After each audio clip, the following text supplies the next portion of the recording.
What's going on, YouTube? What's up, Detroit? It's your boy Will from Bedell Management, showing you a little quick update on some stuff. Not that much change. Bathroom wall gone. We got the braces up. We're going to put that other brace up today. We got one piece left. We're going to slide those two pieces of flooring under there, call that a day. All this still had to be taken out. I had to do a lot of stuff inside of there before I could even put the floor down. Now, mind that I want to say something, that this bathroom and upstairs bathroom is not included in my deal. And the only reason I'm doing these bathrooms is because, one, I'm going to show you down here first. The way they installed these old school bathrooms, they didn't put the sub plate down for the bathroom because of pipes and all, vents and a whole bunch of other stuff. So when this system failed, those studs started going through the subflooring. And what I mean by that, this is your subfloor. So when that subfloor got so wet and saturated, the beams literally went through the subfloor. And what I'm showing you now, we're going to get back to that in a minute. Because this is one of the problems I keep coming into when I'm working on this house. So, I'm going to show you some updates on some stuff. Then I'm going to show you some stuff that reason why I had to do it. So, we got a stud to go in there, and that'll be done. Stud, jack, king stud, jack stud, header, top plate done. Two pieces of flooring, that part is done. Like I said, I had to do so much just behind here, underneath here, to even put this floor down. That's not part of my deal. None of this is part of my deal. But in order for me to put the floor down, I have to repair it. I can't just put the floor down like, okay, well, that's not part of my deal.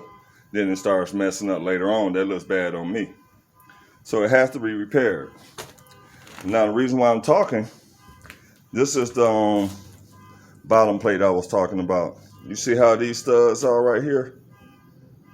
These were sitting on the subfloor. So when that subfloor fell, these just sunk down. And, well, what does that matter? It's not part of your deal. Why do you care? Because this wall holds up that knee wall, will hold up that roof, which will eliminate from this roof failing again like it did before. That's why it's important. That's why I had to do it. But before I even did that, that means I got to take out all that damaged cast iron piping that was cracked everywhere. And it was good for me to do it now instead of having somebody come in and tear it all out while stuff is finished. So, we got all this up. Our ceiling is level. Walls is good. We can slide our board underneath there, then nail it all together. Put our joist, our little cripple or whatever stud piece of wood from there to there. That'll solve that problem. What else we got going on? We're going to demo the rest of this bathroom because, why? Because we had to take out this wall. And since this wall came out, that means the rest of it got to come out other than the bathtub. Mind it, that's not part of my deal because these tiles wasn't nothing wrong with them when we started this job. I only had to take it out because the walls were so damaged. And downstairs was worse than upstairs. Downstairs was basically just waiting to fall through the floor. Only thing was holding it up was wood laps and plaster. Other than that, it would have failed. But we got the closets done up here. We got a few sheets of plywood. Every time I get up there, it started raining. I supposed to went up there today and started sprinkling a little, so I decided to finish up some other stuff. Okay, bathroom floor. Once again, it's not part of my deal. But in order for me to get all this level, and it's gonna be 2 pieces to go up there. Don't worry about it. It's gonna be a header right there and another blah blah blah. But in order for me to get this stuff level and right, that means I had to put in a new floor. So that's why you got the new floor in here. But once again, this is stuff that's not included in my deal, included in my price.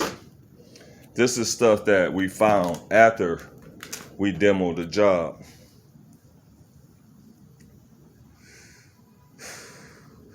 So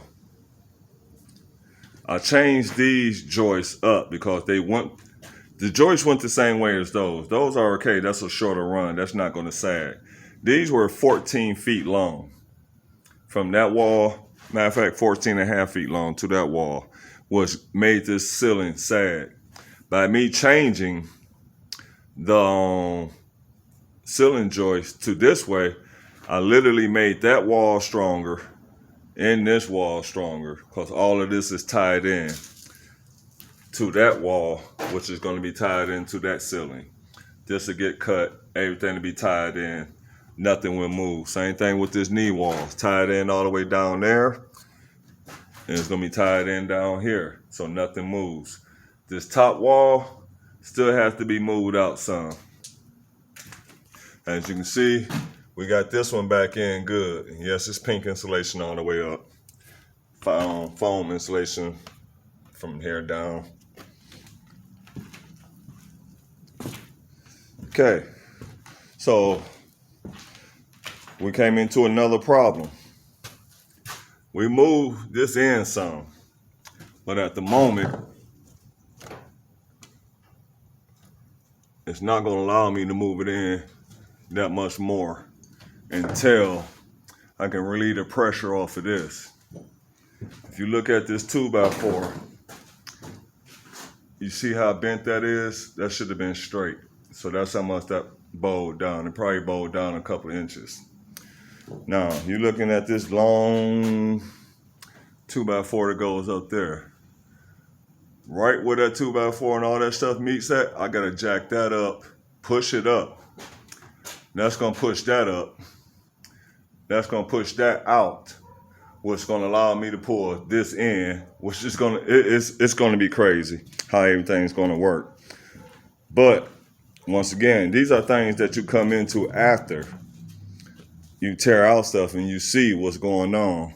I got to put a brace on this wall because I don't want this wall to move. So I'm going to put 2 braces on there so that wall don't move. What else?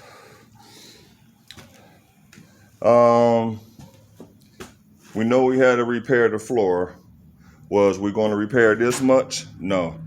But since it needed it and I felt it was more secure if we did it this way, a little more material, a little more money, but you got a secure floor. This kept breaking. So I had to put a bigger piece in. I wasn't going to keep piecing it. So this is extra. This is the stuff that we keep finding. Now, this is strong, but it's been wet. And once it dries, it's not going to be real extremely strong like it was before. So it will need a second sheet of plywood over this whole floor because this hardwood is coming up. So all the bedrooms, dining room, not the kitchen, dining room, this whole top upstairs other than the kitchen is getting another subfloor put down on it. Just so you don't fall through the floor. Same thing with downstairs. You don't have a choice. Might be able to go with 1/2 inch, save you some money, but it's definitely going to have another subfloor. I would recommend go with tongue and groove again, but that's me. Going to give you a stronger house, less bounce and all that other stuff while you're walking around.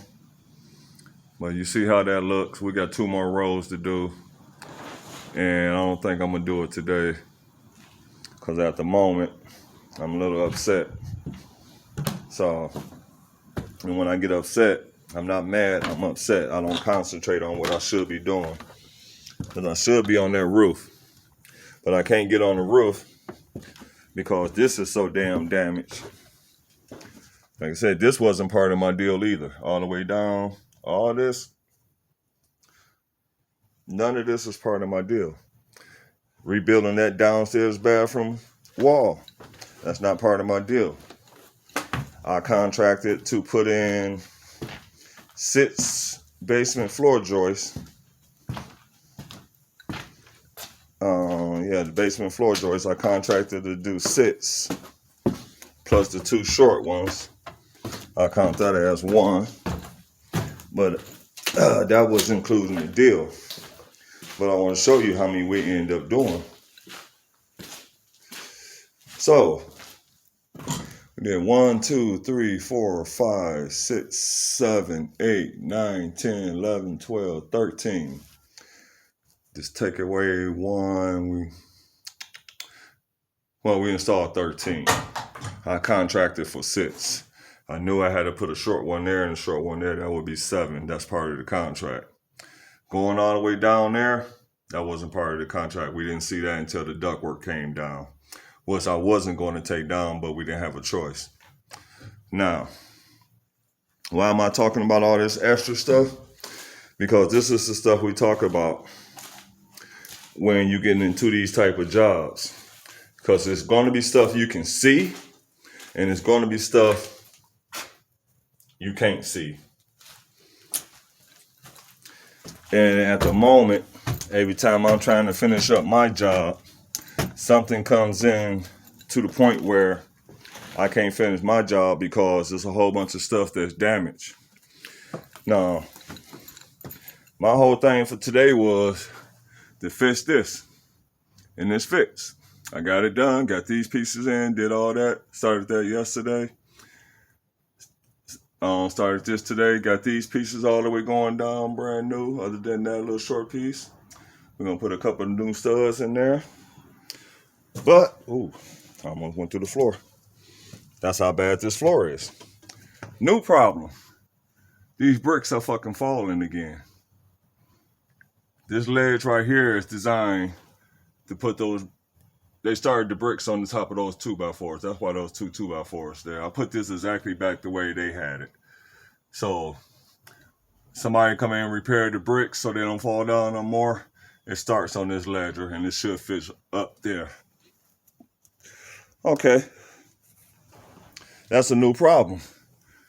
All of this wasn't part of my deal. Why? Because we didn't see it. That big hole outside on that roof, that's not part of my deal. Repairing this wall is. I'm probably going to put a sheet of plywood out there just to eliminate all this air from coming in here. So I got to tear that out and see how bad it is and repair this stuff. But like I said, this is stuff that's not part of my deal. I tend to look out for people. And I don't have a problem doing extra stuff here and there. But when it gets into stuff like this, all this is rotten. I just told you I almost fell through. Just talking to y'all a second ago, right here. Yeah. I just stepped on that. I just cut this. I just cut it because I had to replace it now because it's all rotten. I had to replace it. I had to replace this whole hallway and at least go out to 4 feet. Well, it's going to go out more than 4 feet now. It's going to come out from that wall to here. Okay? So, we got to replace another floor. These are the things that you don't think about or see or count on doing, but know something else is going to pop up.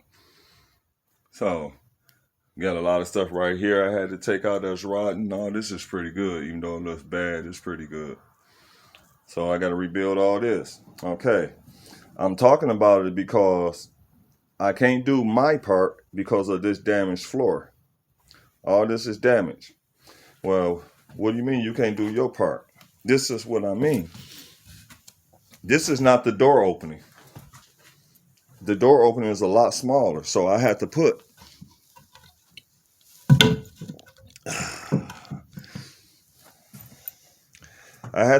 a floor plate from there to there.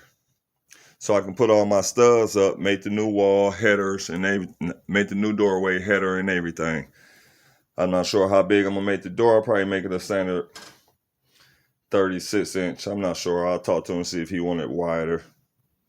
But for now, I can't do anything because I can't put this new wood on this damaged wood, knowing this damaged wood, if I keep walking on it, it's going to break. So that means I have to put the subfloor in. So that stops me from doing what I was supposed to be contracted to do. And this is not even part of my contract.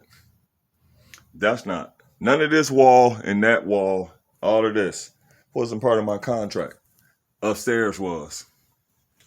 So I'm on this job a lot longer than I necessarily have to be. I can't finish certain stuff because every time I try to finish up something, some more is bad. This house has been rained in and leaked on for 25 years, and the people lived in this house. They got multiple repairs and multiple this and multiple that, but they never fixed it. They never fixed the problem. And that's what's going on with this job. They never fixed the problem. And since they never fixed the problem, the new owners are coming into what I call the money pit. Why? Because you're going to have to sink so much money into this house just to get it back livable. Okay, I pushed this wall out, as you can see, because I got to get that shit from underneath there and slide the floor under there. But it's going to cost a lot of money to fix this house. It'll be worth it. It'll be worth the money that you put in it. But still, you have to pay attention to what you're getting into before you get into it. Because something like this, if you didn't have the finances, this would bankrupt you. And if you didn't have the finances to pay me, most likely I'll put a lien on your house, which I never wish to do to anybody or hope I have to do. I never really had a problem. I always had mutual agreements because people want more than what they want to pay for. And I'm trying to show them, explain to them, I don't have a problem doing extra, but I'm not doing nothing for free. So a lot of this stuff will get charged and a lot of stuff won't. Me and the client to sit there and talk about everything that's extra, and me and him will sit down and agree on the price. I'm not going to kill him, but I'm not going to kill myself either. Other than that, this your boy Will, but down management out.